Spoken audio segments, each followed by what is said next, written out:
All right, good afternoon. My name is David Walton. I am the Event and Programs Manager for the Tompkins County Chamber of Commerce. I'd like to welcome you all to today's L.E.A.R.N webinar brought to you by Tompkins Trust Company.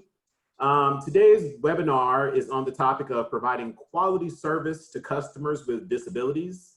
The webinar will summarize methods employers can use in their business or organization. We are very pleased to welcome Ms. Valerie Horn and Jeff Boles from the Finger Lakes Independence Center, and they'll be hosting this presentation today via Zoom.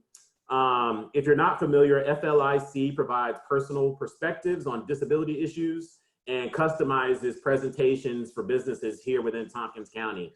Some of the things that we'll be discussing today are the Americans with Disabilities Act, some facility accommodations that you can make, and how to accommodate and interact with customers with disabilities. Little funny story here before we get started. You'll see that we have closed captioning in the bottom of the presentation today. And as I added this last week, one of the things I was telling Jeff and Valerie, it's very timely that we are doing this presentation today with closed captions, because it's something that I had overlooked in the past on some of our previous presentations. And it made me realize that while I did my research and tried to find what was the best closed captioning add-on to put onto Zoom, even one of the best ones is only able to perform at like 80% functionality, and they haven't 100% got this technology down. So you'll notice that on the closed captioning, there will be a bit of a delay. And sometimes it may not pick up everything that Jeff or Valerie have to say. So we will still be using the chat function. If you have an additional comment or a follow-up to something that Valerie or Jeff had to say, please feel free to type it in the chat. They can either reply again or they can reply in the chat back to you. But again, this is very timely because this is a reality that a lot of people with disabilities may have to face every single day, as we have transitioned from in-person meetings to now a ton of Zoom meetings. And so just something to be mindful of. It raised my awareness just before we even got started, just with adding on this closed caption feature today. So with that said, without further ado, I'd love to turn things over to Jeff and Valerie to get us started with our content today. Okay. Do we have the PowerPoint? Yep, are you ready for the slides, Jeff? Yes. All right, pulling them right up. Yeah.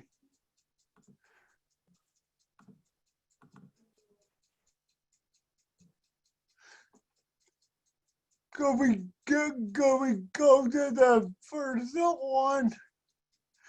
So, good afternoon, everyone. My name is Jeff Boles. I work at the Finger Lakes Independence Center. I've been with us since 1997. I do a lot of disability awareness presentations, ranging from the ones that we're doing today to presentations on health and recreation for people with disabilities. And I'm glad everybody was able to join us today. My name is Valerie, and I just wanted to thank you all for joining us today during your live stream.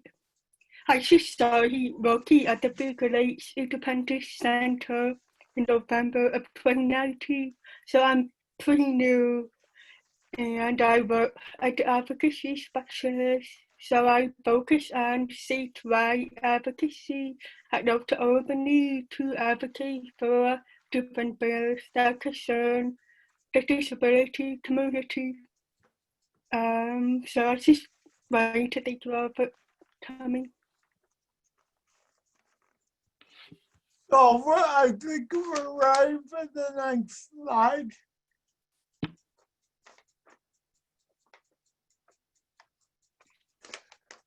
So, just to give you a brief overview of the Finger Lakes Independence Center, we're located right here in Ithaca, New York.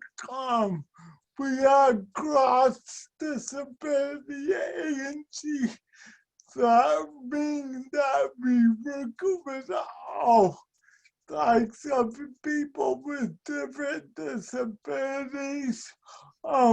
We offer services such as information and referral support groups and accessibility consultations.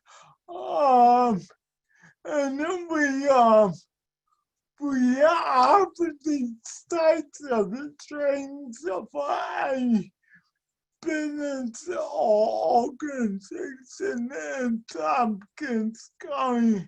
And at the top of the slide, you can see our mission statement to empower all people with disabilities while creating an inclusive society through the elimination of social and architectural barriers.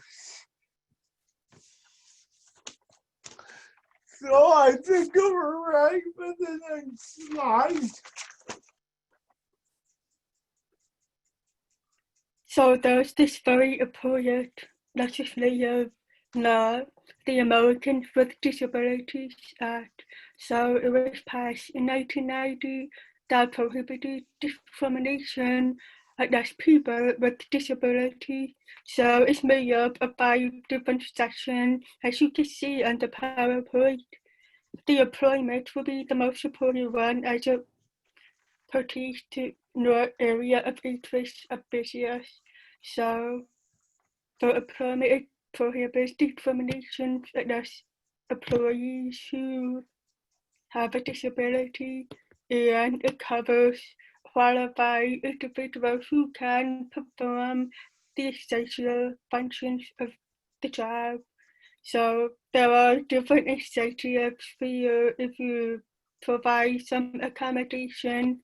So they have a tax credit, which means a small business tax credit gives some tax credit to businesses who bring in 1 million or less in revenues. So the state and local government will be a little separate because it covers a different kind of set of rules for the state and local governments. The public accommodation, so that covers public spaces that provide services to the public. So we'll talk more about that later in the PowerPoint. The telecommunications, which is the government is required to provide some telephone access service for individuals with disabilities or ones who are deaf. So I just also wanted to add that I'm deaf. So if you care to send something I send, please feel free to type in the chat for clarification. So let's go to the next slide. So this is a little bit about the ADA as a policy of business. It's very much in that the ADA has 5 titles. Those but the basic idea behind the ADA was to ensure that everyone has equal access to goods and services in the community, and is very much, and the ADA does cover but does cover public accommodations, places like lodging, places that serve food, hotels, places of recreation, and service establishments. So I think we can go to the next slide. Okay, again, here are some ways that you can facilitate access to your business. This, you could change your approach, you could offer curbside service. I know a lot of that is going on now with COVID-19. Communicating with customers. I know when I go into a store that sometimes people have a hard time understanding me. So what we do is we pay a simple notes back and forth and ask for clarification. The slide at the bottom really hits home, I think. There are a lot of people with disabilities in the United States, 56.7 million, with a wide range of discretionary income at the disposal. So why you gotta exit yourself as a place of business at times is, can I afford not to be accessible?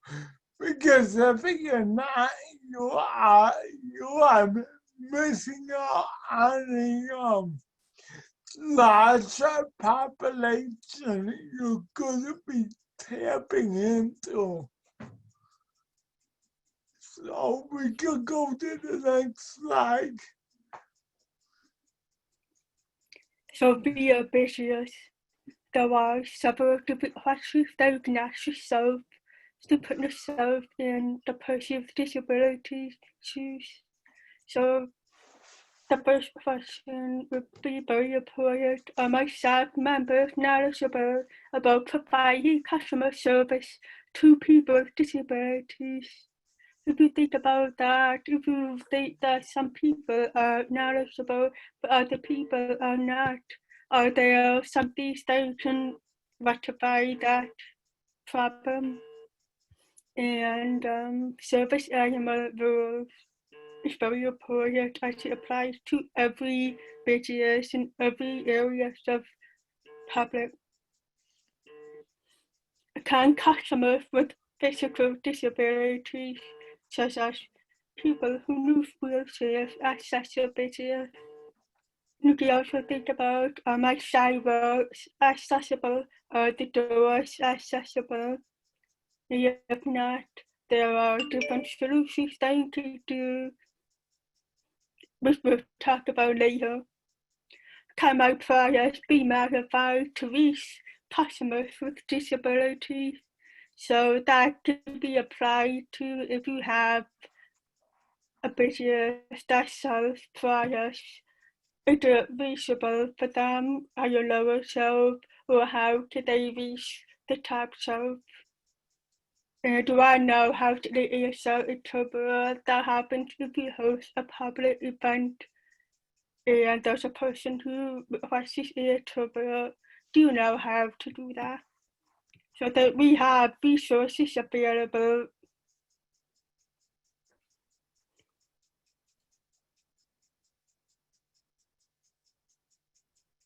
I think you have to go to the last slide. Jeff. No, I got you. Okay, doesn't mean that I'm going on. So here are the importances of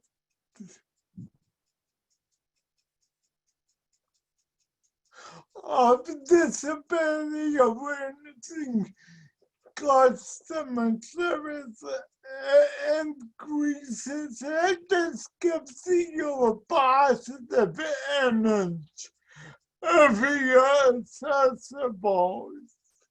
So the thing is, if a person has a good experience in your business, it's not gonna come back, so you're gonna get repeats.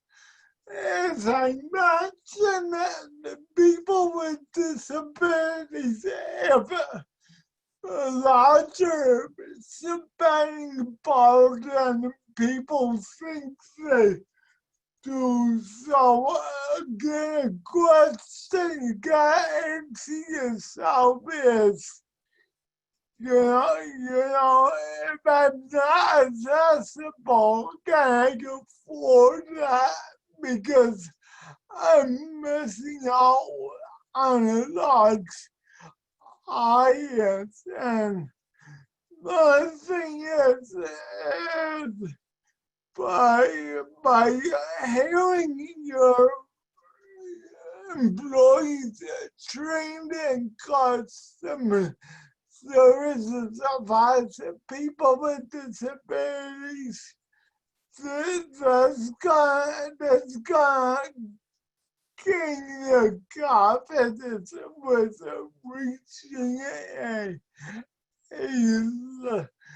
working with a large audience. So I think we can go to the next slide.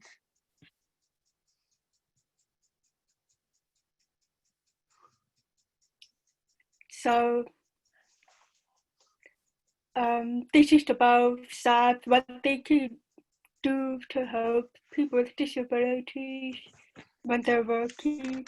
So it's always important to ask if they need help, and the person with disabilities will know how the other person can help, and they can always give instructions. If you see a service animal, it's very important if you don't interact with them. We also can tell you about the rules of service animals later in the PowerPoint. So it's also very important to ask them to repeat themselves. There's an equal share of burden in the conversation. If one person cannot hear you, but the other person can, and only see 50% of the conversation. Yeah, that's how I feel every day as a deaf person. I always feel uncertain if the other person can understand me or not. So I'm always asking them, can you understand me? And if we're talking to the person has somebody else with them, you should talk directly to the person with disability.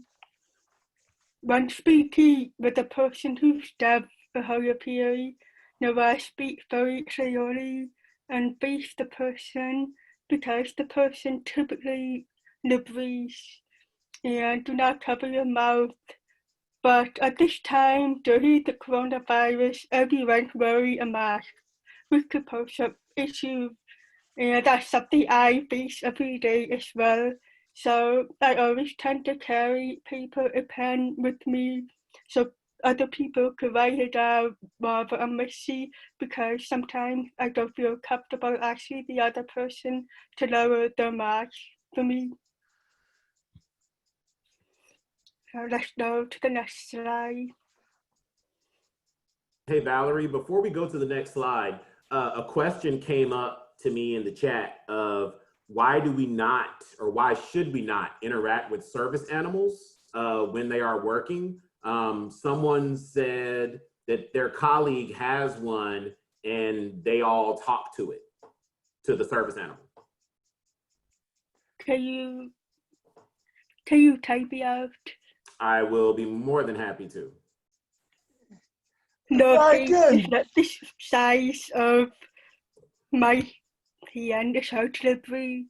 Yeah. And again, this kind of touches on what we are talking about today, right? How if you're someone who's deaf and reading lips helps assist you with your understanding, how being in a Zoom meeting all day with these little boxes can be a little crazy, right? So I did send it in the chat. Do you see it down there, the question? So normally can't interact with the service dog because they're on duty, they're working, so you don't know if there'll be a person who has seizure and they're trying to pay attention to when that person could have a seizure, so you don't want to distract them. But at the very least, if you want to interact with the dog, you can ask the person if you may be able to pet the dog, but you'll have to see what they say.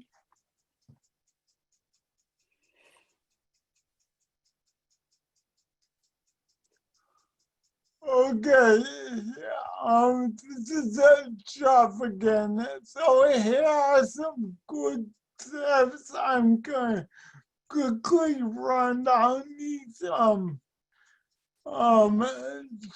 Treat adults as adults. Just because a person has a disability, if they're above 18 years old, they still are an adult, so treat them as adults. Learn about the accessibilities of your business. Make sure that you keep a clear path of travel. Valerie talked about service animals with you.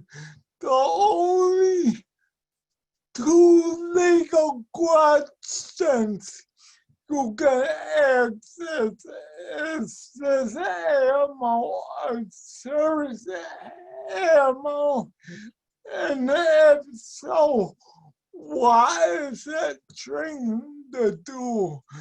Those are the only two legal things you can ask. You cannot ask the person by demonstration.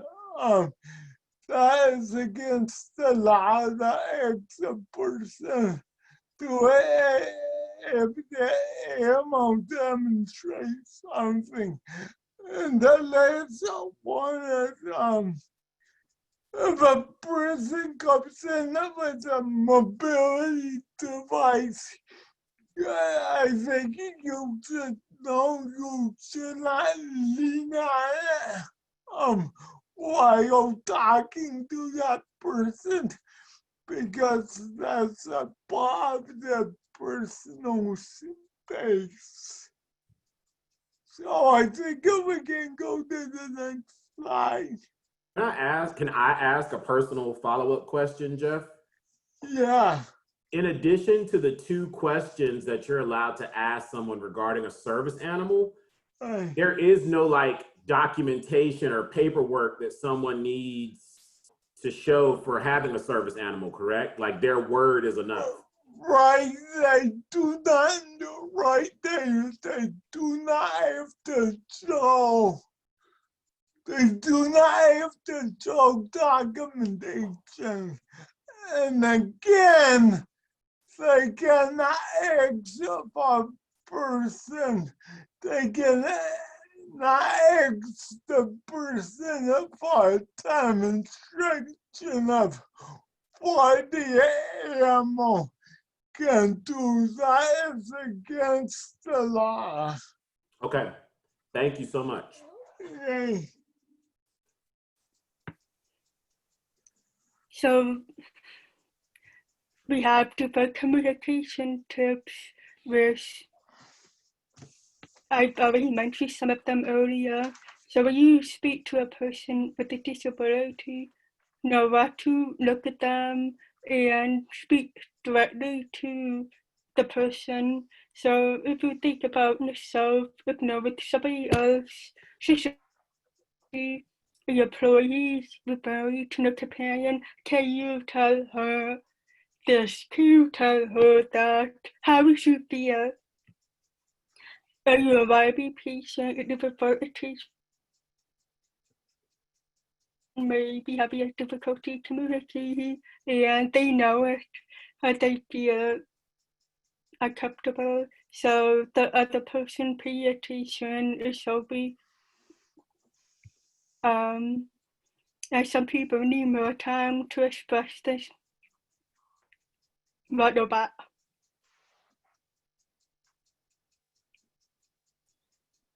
Some people need more time to express themselves, and they without accuracy and so on. They'll pretend that you do, and normally the other person knows where you don't understand them, but they'll be like this. They'll nod their hand, their eyes will be like, okay, and I can tell if somebody can't understand me. So it's better to say, do you mind if you could say that then? When speaking to a person who's never had a PA, know what to direct notation to the deaf person at the interpreter. But go to the next slide. Valerie, we had another question pop up. This one's for you and Jeff, and it is in the chat. Yeah, see it there, the one about the meds. I was gonna say that's a tough one. We got to get into it. Valerie may have more than to add.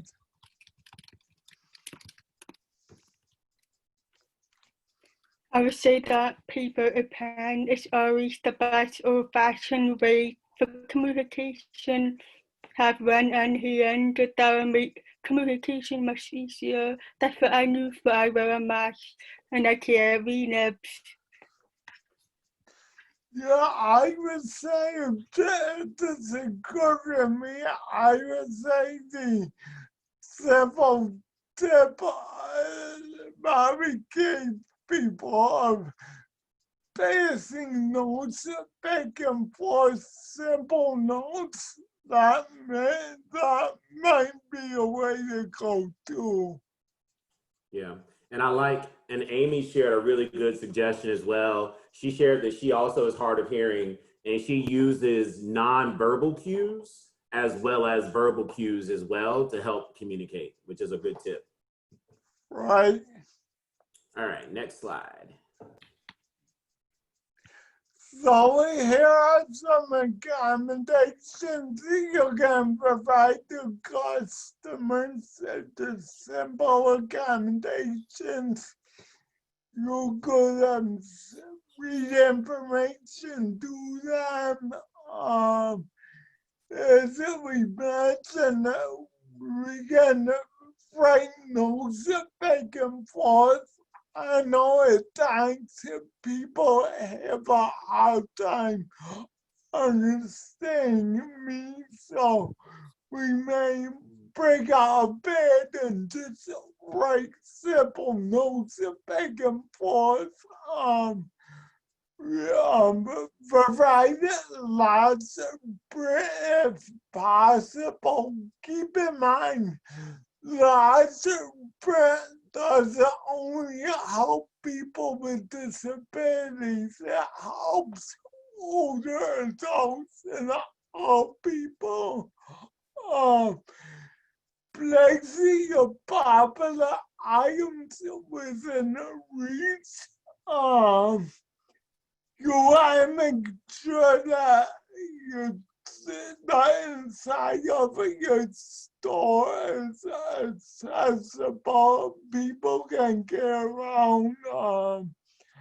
I know I go into stores and I walk, but I still do have a mobility impairment. So if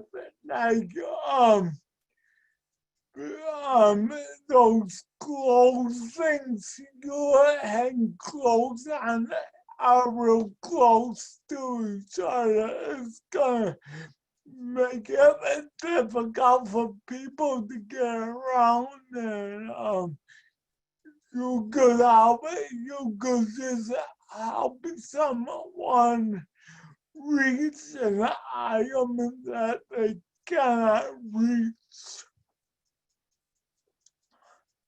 Oh, I think if we can go to the next slide. So for every business, you always create policies in response to any situation, emergency preparation, or policy for employees. So you should set up different policies. So one will be focused on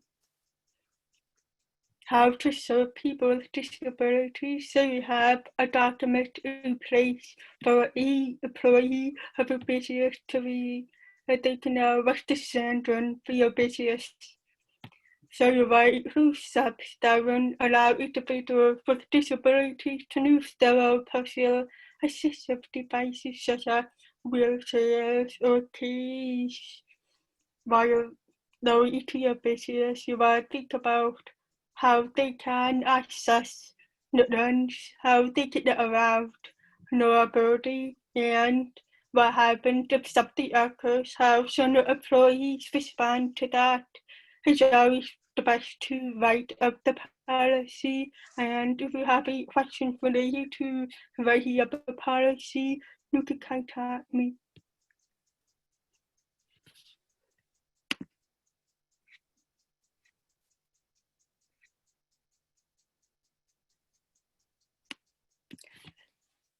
FLIC most likely has some shareable policies that we could share, or we can help you write an old policy and help you come up with solutions for different situations.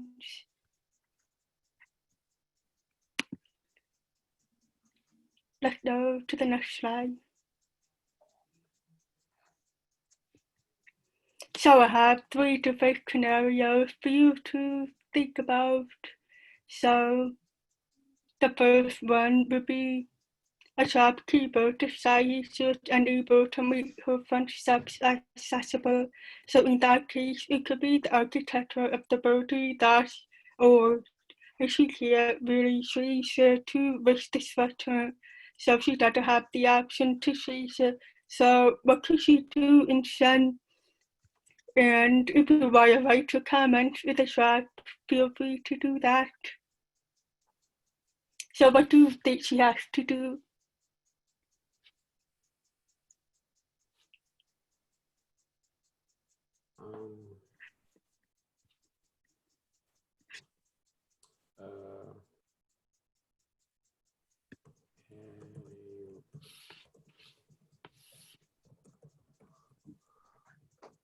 She can do that. We also have to think about how wide the ramp is. Is it wide enough for your wheelchair to lay in the doorway? That's the problem. The doorway is something you have to structurally change, or the ramp could be too large for the sidewalk. Some sidewalks are very narrow, so I would recommend the business to have some kind of a doorbell at the outside of the building that anyone can access, and the shopkeeper will be able to provide the services by going outside and meeting the person outside of the store to ask what they need. That would be the most cost-effective way, and she can also conduct business over the phone as well. So the second scenario is a person who has mobility difficulties making a food order. So the clerk tries to hand the food over to the companion. In that case, what should the clerk have done first?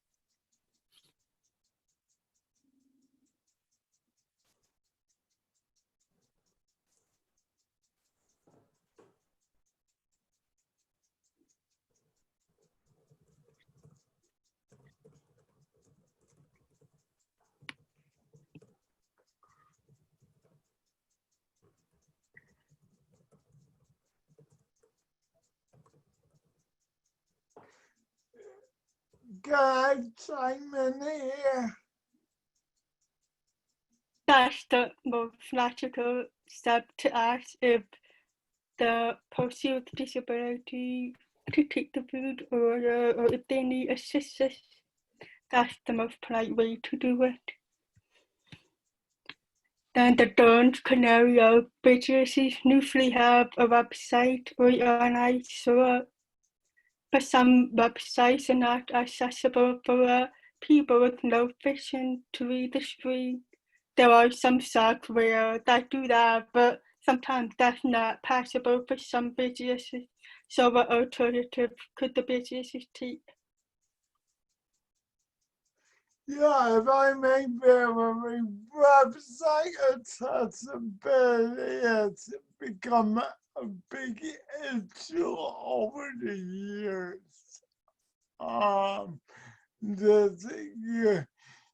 You want to make sure your website is accessible, and if you have questions about website accessibility, you can contact either Valerie or myself, and we could get you in touch with the right people.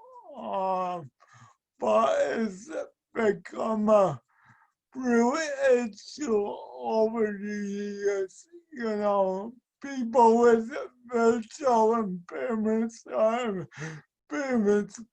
get on the websites and they cannot access them due to the impairment or the disability. So, And for the businesses that have an online store, you should make it very clear that it's possible to communicate over the phone, so the person with no vision can navigate the website through the owner of the store. So the person can say, I want to buy this. So the owner can say, okay, we have this product or that product. Give them options that will walk them through the website.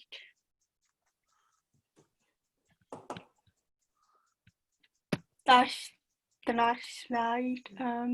If anyone has a question, please feel free to type in the chat.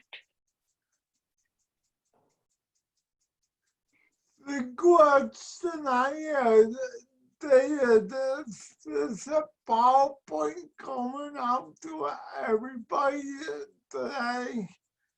A hard copy? Yeah, I would Yeah. say if anyone would like to receive a copy of today's PowerPoint, Valerie already sent it to me, and I'd be more than happy to email it to anyone who would like to have it, to share with anyone or any additional colleagues at work. I will put my email address in the chat. And if you just send me an email and say, hey, David, can I get a copy of the PowerPoint today? I'll send it to you whenever. Yeah, the reason why I brought up is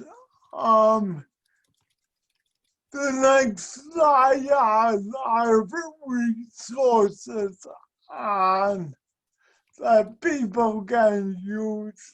Like I know the ADA National Network. There goes the ADA National Network has a lot of good information about service animals, stuff we didn't have time to get into today.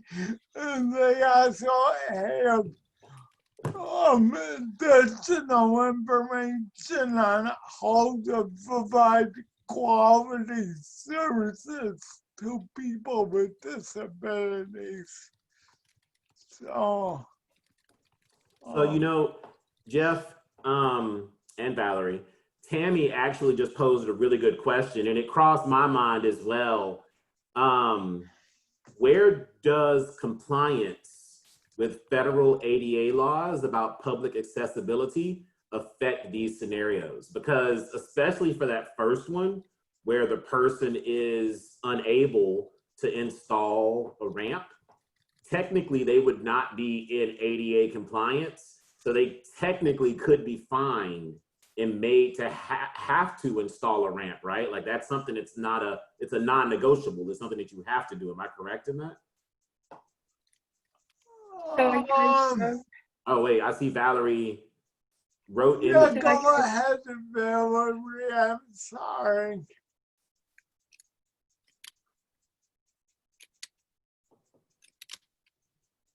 I see that Valerie wrote, the compliance is based on undue burden. If the business can't structurally change the building or it's too expensive or burdensome, the owner can do alternatives. Right. Good reply, Valerie. Great job. Absolutely.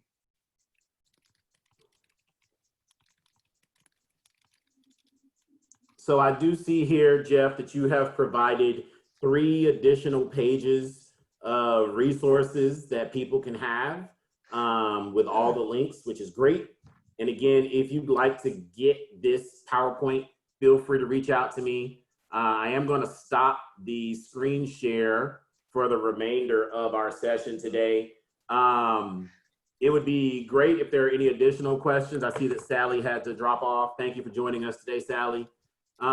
Jennifer, do you want to unmute and share your comment that you wrote? It was just an additional thought on, you know, what people are required to do and in what cases. And it's my understanding that, you know, if you were building something new right now, and even if you're retrofitting something, that burden of can you actually accommodate the retrofitting would apply. But if it's new construction, you absolutely must comply with everything that ADA requires. If it's an existing facility, that's when some like grandfathering of how was it built, what period was it built, what did the codes require at the time, and what can you do to accommodate people. So, you know, that's why you'll see at a lot of places around town, unfortunately, it's a little harder, for example, around the commons, for some of those businesses to become more accessible than they were when those buildings were built in whenever, the late 1800s or early 1900s or whenever they were constructed. So anyway, it is important for everyone to make the effort. But I know it's hard with some of the locations, even if they try to make something more accessible, like a rear entry or something, that's, you know, that's not necessarily going to help everyone, and it's not necessarily something that feels inclusive, even though that might be their desire. So Amy added a comment about in March of 1991, no longer grandfathered in. I don't know if we want to get that clarified at all. Yeah, actually, people may have to check this. You could call the Northeast ADA sign up to corner. I could email you that information and you could get out to everyone. But the way I'm understanding it, and again, you have to double check this, but it's no longer just a thing, it's the grandfather clause. Everybody has to be in compliance, and if it's harder for them, they have to think of an alternative method of how they're gonna serve customers with disabilities. So, to my recollection, the grandfather clause is no longer a thing. No, this is something that we will have to try to help businesses in Ithaca to come up with some cost-effective solution. There are several approaches, like Jennifer mentioned in the comments. That area has been looked at, now we've been looking at the comment to see if some businesses can increase, but their bodies are so old that it's very difficult for them to make these accommodations, so they can look for other alternatives, and this is a long process for every. I just this is something that's going to be worked on. Yeah, as I mentioned, if accessibility harder for them, they have to come up with a alternative method of how they're going to do it. One last thing I wanted to make sure that we touched on. I know that this this whole experience has opened my eyes to a lot of different things and how businesses can continue to always do more for people with varying disabilities within our community. And I do know that while this webinar, I'm very pleased in this Learn session to partner with FLIC to make this happen on behalf of the chamber and on behalf of you guys. But the education for this, I feel, is ongoing. So what are some things that can be done, or what are some things that organizations can do to work with FLIC, Jeff and Valerie, to continue these types of workshops, or to delve deeper, or to offer additional workshops for individual businesses, companies, large scale, small scale? We also have a person, a FLIC, who works with ramps and accommodation, and that person is very knowledgeable about the ADA requirements for structure. So if somebody needs some advice, he is more than happy to help with that. Yeah, the good suggestion, Valerie. I was just gonna add, part of our goal today was not only to talk to business owners, but part of our goal today is to have business owners contact us to talk to the employees directly. And I realize the times of learning that may be hard, but if you could arrange like something similar to what we did today for your employees in Zoom presentation, Valerie and I will be glad to do that. And if you think of any other things you want to be addressed during that presentation, we can address those as well. So we can adjust the PowerPoint if you have additional issues you want us to talk about. Okay, that's great. And I saw earlier that Valerie had shared your email, Jeff, and her email direct. And I went ahead and shared the link to the website.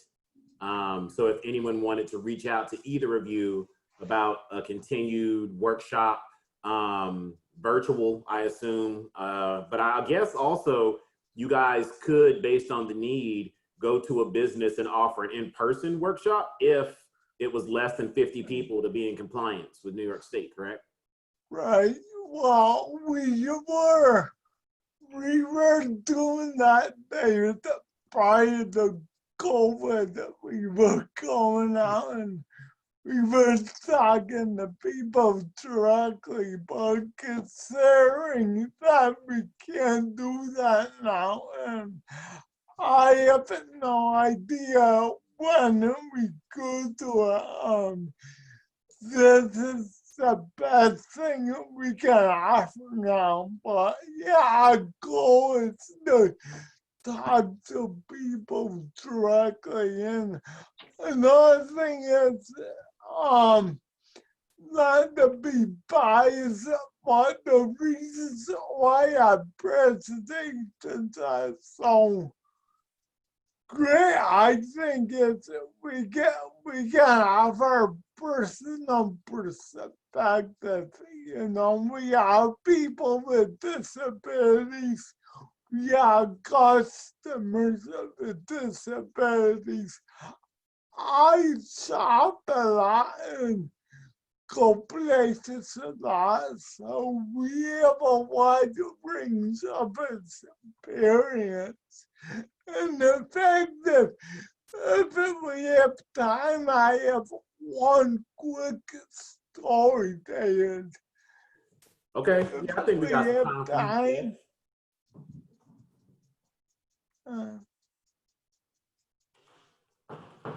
Go ahead, Jeff. We're Yeah, good. we got time. Okay, well, good.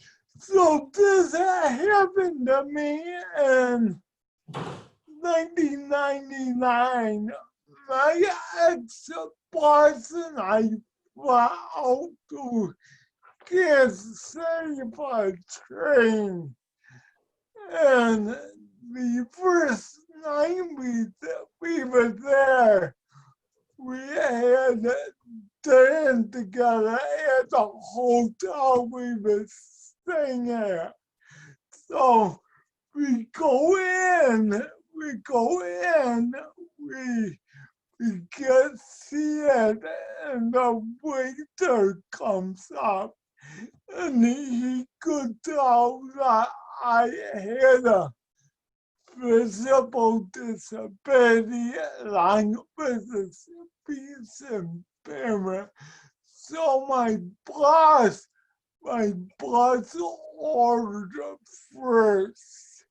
Then when he got done taking an order, he points at me. He looks at her, and he goes to my boss, he goes, "Now what would he have?" Okay, thinking that I was, based on my speech impairment and based on my mobility impairment, he was drawing a conclusion that I couldn't order for myself. And so it's stuff like that, we're trying to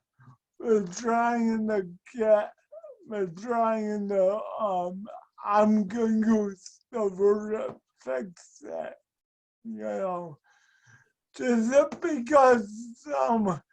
just because someone like myself has a speech impairment doesn't mean they have an intellectual impairment.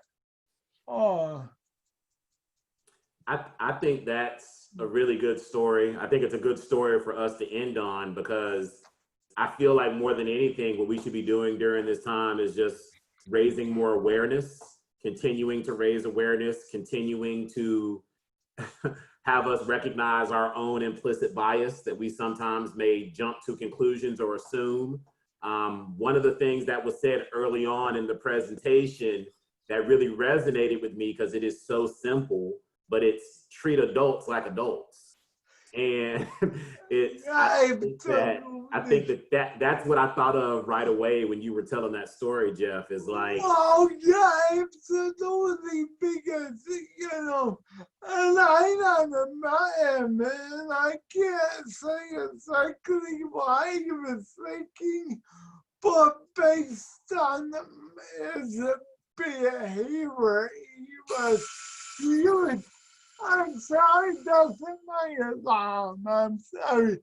But based on this behavior, he was treating me like I was a child, like I was a kid. And I wasn't. At the time, I was a full-fledged adult, you know. So it's stuff like that we gotta keep in mind to treat adults as adults and not to try to jump to conclusions or That's a great way for us to end today. So I just on that wanted to note, say, I just wanted to say thank you again to Jeff for being here. Thank you again to Valerie. It's been great getting to know you guys over the past couple of weeks. I look forward to working with you on some future endeavors as well. I want to say thank you to everyone for being here today. Thank you to those who may watch this video later as it goes up on the Chamber's website. As a reminder for anyone who's here today or anyone who will watch this later, if you would like to receive the slides that Jeff and Valerie, I was looking at your box, Tammy. If anyone would like to receive the slides that Jeff and Valerie put together today, please email me at dwalton@tompkinschamber.org, and I'll be sure to get those over to you right away. So again, on behalf of the Finger Lakes Independence Center, on behalf of the Tompkins Chamber of Commerce and our Learn series sponsor, Tompkins Trust Company, I want to say thank you. Thank you all for joining us, and look forward to seeing you at the next one that we host virtually or in person, whenever that will be.